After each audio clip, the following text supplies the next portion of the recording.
Le droit de timbre est le terme abrégé utilisé pour désigner la Stamp Duty Land Tax, également connue sous le nom de SDLT. Le droit de timbre a été introduit pour la première fois en Angleterre en 1694, mais sa forme actuelle a été introduite le 1er décembre 2003.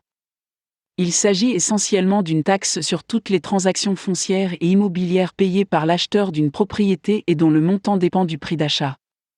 Actuellement, il est payé sur une propriété coûtant plus de 125 000 €. Le droit de timbre doit être payé dans les 30 jours suivant ce que l'on appelle la date effective. Il s'agit généralement de la date d'achèvement, mais elle peut être antérieure dans certaines circonstances. Par exemple, si un acheteur emménage dans une propriété avant l'achèvement ou paie le prix total avant l'achèvement. Sachez que le droit de timbre est payable même si aucune somme d'argent ne change de main. Par exemple, un échange de propriété ou le transfert de la propriété entre parents. Il existe une exception à cette règle lorsqu'un conjoint transfère sa part d'une propriété à l'autre lors d'une séparation ou d'un divorce. Une déclaration de droit de timbre doit être soumise à l'administration fiscale dans les 30 jours suivant l'achat. C'est la responsabilité de l'acheteur, bien que de nombreux avocats aident à remplir cette déclaration, car elle peut être difficile à remplir.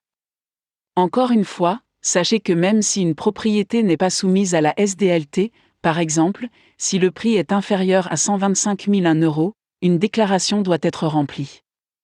Si elle n'est pas soumise à temps, une pénalité fixe de 100 € est due et, le cas échéant, des intérêts sont facturés. Les taux actuels de la SDLT sont les suivants. Prix d'achat jusqu'à 125 000 € 0. Prix d'achat compris entre 125 001 et 250 000 € 1%. Prix d'achat de 250 001 € à 500 000 € 3%.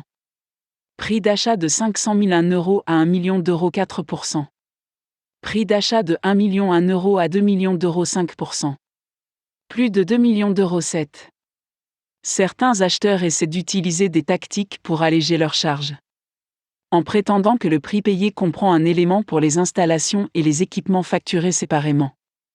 Par exemple, disons que le prix de vente est de 525 000 € mais que l'acheteur ne veut pas payer une taxe de 4%. Il prétend donc que 28 000 € sont destinés aux installations et aux équipements et tente ainsi de déclarer que le prix réel de la propriété est de 497 000 €, ce qui entraîne un droit de timbre de 3%. Dans cet exemple, l'acheteur économiserait 6 090 € s'il réussit.